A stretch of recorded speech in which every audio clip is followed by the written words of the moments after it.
Meus amigos, um fato de simples constatação. Nenhum presidente brasileiro na história da República foi tão atacado, tão criticado, tão perseguido, tão humilhado e tão agredido quanto o nosso presidente Jair Bolsonaro. Isso é de fácil constatação. O presidente Bolsonaro é inclusive agredido com as palavras de mais baixo calão possível. Artistas, políticos, celebridades se acham no direito de ofender a honra, a moral, ofender com palavras inomináveis, muitas vezes, o nosso presidente. Já quando candidato, foi simplesmente esfaqueado. Nenhum outro candidato à presidência da República, liderando as pesquisas, teve tal sorte, tal destino. O nosso teve. Foi ao hospital praticamente sem vida e de lá ressurgiu como uma fênix das cinzas. Claro, por obra, por milagre de Deus, para comandar um país que, por parte de uma elite ressentida, por parte de uma velha oligarquia que sempre tratou esse país como colônia sua, continuou a receber ofensas, agressões, perseguição e tramóias feitas na calada da noite, planos astuciosos para derrubá-lo. Existe um projeto em curso para derrubar Bolsonaro. Mas isso não é linguagem figurada, não é expressão figurativa, não é expressão de linguagem. É literalmente isso que desejam os adversários do Brasil, do povo brasileiro, fazer com que Bolsonaro simplesmente desapareça. É por isso que muito deste pânico está sendo gerado para colocar nas costas do presidente uma possível tragédia humanitária no país. Toda morte daqui para frente será computada à má administração do presidente através dos meios de comunicação que visam criar isso, uma animosidade entre o povo e o seu governante.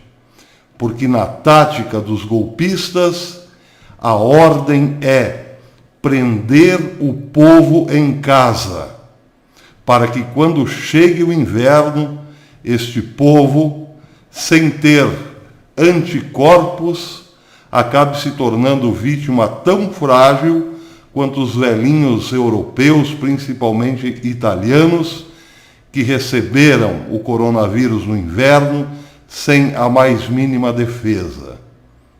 Para depois, evidentemente, dizer que a culpa foi do nosso presidente, porque ele próprio acabou espalhando o problema. Bem, tudo isso está coincidindo com um período de recolhimento natural. Um período de recolhimento espiritual, mas que é também natural, sim, a Páscoa do Senhor. Mas mais do que isso, coincide agora que entramos na derradeira Semana Santa, onde o Senhor é traído por um dos seus e levado a sofrer a sua paixão, agora que entramos nessa reta final da Quaresma, ainda mais pesará sobre os ombros do presidente, porque na próxima semana, sim, coincidentemente ou não, as Escrituras colocam toda a ênfase da paixão de Cristo na sua entrega. Pois bem, o presidente Bolsonaro não tem o que fazer, comparando a Semana Santa, do que entregar-se à sua missão. E a sua missão é salvar o país. Com um olho na economia e outro na saúde, tentar minimizar ao máximo a dor que nos chegará depois que faltar totalmente as condições de sobrevivência do povo mais pobre, como trabalho e alimento. Bolsonaro não pode recuar. Tem que seguir a sua missão de permitir que o povo pobre consiga trabalhar e terá contra si a autoridade como Jesus teve o sinédrio contra si. A autoridade de governadores que não querem o bem do país, de prefeitos que não querem o bem do país, de autoridades outras que tudo o que fazem é articular um projeto de destruição do presidente. Pois bem, Bolsonaro tem muito próximo de si algo parecido com o que teve Jesus, um traidor. Não sei exatamente qual é o traidor do presidente, mas ele está cercado por gente que vê, assiste a tudo calado e muitas vezes esboçando um sorriso cínico no rosto. Pois é, na próxima sexta-feira nós celebraremos a Paixão de Cristo. E não podemos esquecer que durante a Paixão de Cristo, aqueles que o saudaram no Domingo de Ramos como o Rei de Israel, também pediram, alguns dias depois, Barrabás como líder, como o liberto numa escolha entre o mal e o bem, entre o bandido e a divindade. Pois é, quem sabe nós também tenhamos esse desafio muito em breve. O desafio de ver uma mídia mentirosa tentando passar a ideia de que o Brasil não quer outro senão Barrabás. Não estou comparando Bolsonaro a nosso Senhor Jesus Cristo. Estou comparando Bolsonaro a ele próprio como um apóstolo de Cristo nesses momentos. Para muitos parecerá exagero, mas quem enfrenta o mal e permanece fiel ao Senhor é sim um apóstolo. E o nosso presidente tem feito de tudo para manter esta nação debaixo das asas protetoras do Senhor, porque ele mesmo usou como lema desde o começo: Deus acima de tudo. Pois é, mas se não comparo Bolsonaro a Jesus, comparo sim os seus adversários a Barrabás. Porque Bolsonaro não tem outros adversários senão aqueles que ou contribuíram diretamente para a grande desgraça desse país, como pobreza, miséria, corrupção, senão aqueles que, ou então aqueles que colaboraram indiretamente. Pois é, Barrabás é narrado na Bíblia como um ladrão.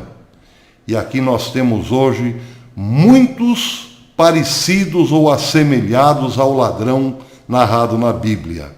Aqueles que tiraram recursos do povo brasileiro para financiar ditaduras no exterior e aqueles que tiraram dinheiro do povo brasileiro na forma de impostos para manter privilégios nababescos.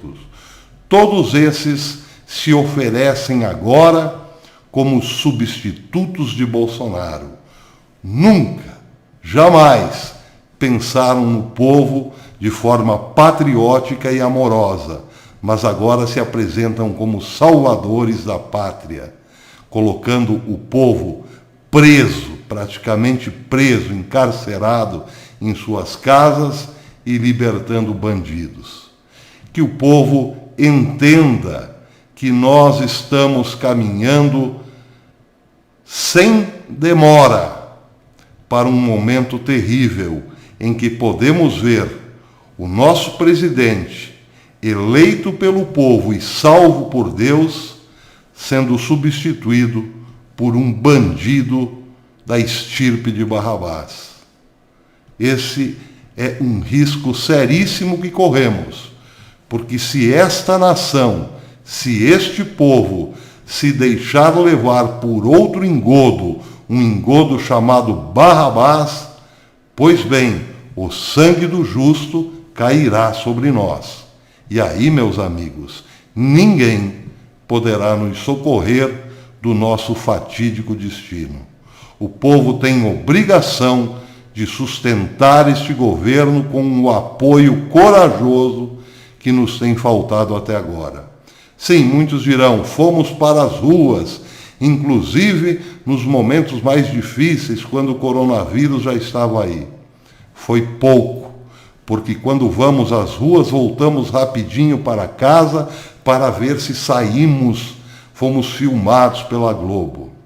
Nós, enquanto não ficarmos nas ruas, até o fim dos poderes despóticos não estaremos fazendo nem de longe o suficiente para salvar o país.